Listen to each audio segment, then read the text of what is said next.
ఈ ఎన్లైటైన్మెంట్ అనేది రకరకాల రీతులలో మనకి ప్రత్యక్షమవుతూ ఉంటుంది. కనుక ఈ ఎన్లైటైన్మెంట్ యొక్క పూర్ణ స్వరూపం మనం తెలుసుకోవడమే ఈరోజు మనం చేసే కృషి.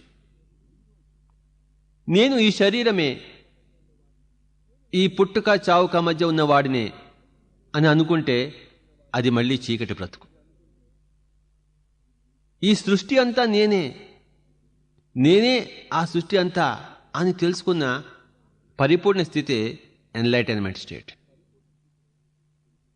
ఈ యొక్క పరిపూర్ణ ఎన్లైటైన్మెంట్ స్టేట్కి రావడం అంటే అది మామూలు సంగతి ఏమీ కాదు. అదొక